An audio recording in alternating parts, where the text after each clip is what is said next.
Hey guys, ഇന്നെൻ്റെ കയ്യിൽ ഇതാ 3 ലേസിൻ്റെ പാക്കറ്റ് ഉണ്ട് കേട്ടോ. എനിക്ക് ലേസ് ഭയങ്കര ഇഷ്ടമാണ്, അതും എരിവുള്ള ലേസ്. നാട്ടിൽ ഇത് കിട്ടുമെന്ന് അറിയില്ല, ഞാൻ വാങ്ങിയത് സൗദിയിൽ നിന്നാണ് കേട്ടോ. അപ്പം നമുക്ക് ഇത് ആദ്യത്തെ പാക്കറ്റ് ഒന്ന് പൊട്ടിച്ച് നോക്കാം കേട്ടോ. ഇതൊരു ചില്ലി ഫ്ലേവറിലുള്ള ലേസ് തന്നെയാണ് കേട്ടോ. ഇവിടുത്തെ ലേസിൻ്റെ ടെക്സ്ചറും നമ്മളെ നാട്ടിലത്തെ ലേസിൻ്റെ ടെക്സ്ചറും നല്ല വ്യത്യാസമുണ്ട് കേട്ടോ.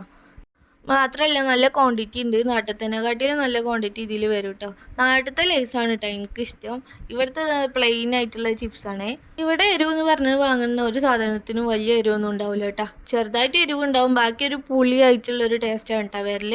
അപ്പോൾ അതാണ് നമുക്ക് രണ്ടാമത്തെ പാക്കറ്റും പൊട്ടിച്ച് നോക്കാം. അപ്പം ഇതും അതുപോലത്തെ ഒരു ഏകദേശം അതിനോട് അടുത്തൊരു ഫ്ലേവർ തന്നെ കേട്ടോ. വലിയ വ്യത്യാസമൊന്നുമില്ല, സെയിം ഫ്ലേവറും ടേസ്റ്റൊക്കെ തന്നെ എനിക്ക് തോന്നിയത് കേട്ടോ.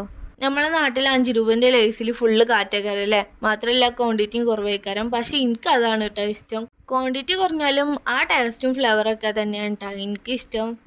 അപ്പോൾ നമ്മളെ മൂന്നാമത്തെ പാക്കറ്റ് നമുക്ക് പൊട്ടിച്ച് നോക്കാം. ഇതിൽ എനിക്കൊരു ചെറിയ പ്രതീക്ഷ ഉണ്ട് കേട്ടോ. ചെറുതായിട്ട് ഫ്ലേവറെങ്കിലും മാറുന്നൊരു പ്രതീക്ഷ. എന്തൊക്കെ പറഞ്ഞാലും നമ്മളെ നാട്ടിലത്തെ ചുവപ്പ് ലേസും പച്ച ലേസിൻ്റെ അത്രക്കൊന്നും ഇല്ല കേട്ടോ അവിടുത്തെ ലേസൊന്നും. ഇതിലും അത്യാവശ്യം നല്ല ക്വാണ്ടിറ്റിയിൽ തന്നെ ചിപ്സ് വരുന്നുണ്ട് കേട്ടോ. എനിക്ക് നമ്മളെ നാട്ടിലത്തെ ലേസിൻ്റെ ടെക്സ്ചറില്ലേ, അതാണ് കേട്ടോ ഒന്നും കൂടെ ഇഷ്ടം. അതാണ് കഴിക്കാൻ ഒന്നും കൂടെ രസം. പിന്നെ ആ ടെക്സ്ചറിൽ വരുന്ന ഒരു ലേസ് മാത്രമേ ഞാൻ കണ്ടിട്ടുള്ളൂ, അത് ലേസ് മാക്സ് ആണ് കേട്ടോ. പിന്നെ ഈ ലേസില്ലേ, മുമ്പ് കഴിച്ച 2 ലേസിനെക്കാട്ടിലും നല്ല ടേസ്റ്റ് ഉണ്ടായിരുന്നു കേട്ടോ. എനിക്ക് ഇതാണ് ഒന്നും കൂടെ ഇഷ്ടപ്പെട്ടത്. അപ്പം ശരി, ബൈ.